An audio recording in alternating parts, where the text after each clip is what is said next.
আসসালামু আলাইকুম। সেদিন আমি ঝটপটের ফ্রোজেন পরোটা নিয়ে এসেছিলাম। আর এটা আমার ফার্স্ট টাইম ফ্রোজেন পরোটা ট্রাই করা। আমি এর আগে কখনো এটা ট্রাই করিনি। ভাবলাম এক প্যাকেট নিয়ে দেখি।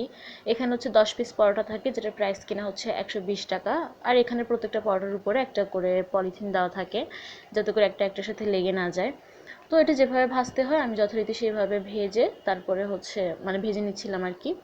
তো এটা যখন ভাজতেছিলাম এটা খুবই স্যাটিসফাইং ছিল, খুব সুন্দর দেখাচ্ছিল। আমি খুবই এক্সাইটেড ছিলাম এটা টেস্ট করার জন্য। তো এটা আমি একটু লালচে করে ভেজে নিচ্ছি, যেভাবে আমি পছন্দ করি খেতে। তারপর হচ্ছে এখানে আমি কোনো তেল দিইনি, এখানে নিজে থেকে হচ্ছে তেলটা বের হয়েছে। বাট এটা যতটুকু আসলে আমার এক্সপেকটেশন ছিল, একদমই আমি ডিসঅ্যাপয়েন্ট হয়েছি। এটা একটুও মজা ছিল না। হ্যাঁ, নরম ছিল বা সফট ছিল ঠিক আছে, কিন্তু এটার মধ্যে হচ্ছে একদমই লবণ দেওয়া ছিল না। আচ্ছা, আপনারা কেউ কি ঝটপটের ফ্রোজেন পটেটো ট্রাই করেছেন? আমাকে একটু জানেন তো আপনাদের এক্সপিরিয়েন্স কেমন ছিল, আর কোন ব্র্যান্ডের ফ্রোজেন পরোটাটা হচ্ছে অনেক বেশি মজা, অনেক ভালো, সেটা একটু আমাকে জানেন কমেন্ট করে। আর এই ছিল আমার ঝটপটের ফ্রোজেন পরোটার এক্সপিরিয়েন্স। আমি ভাবতেছি না ভাই, আমি বাসায় বানাবো।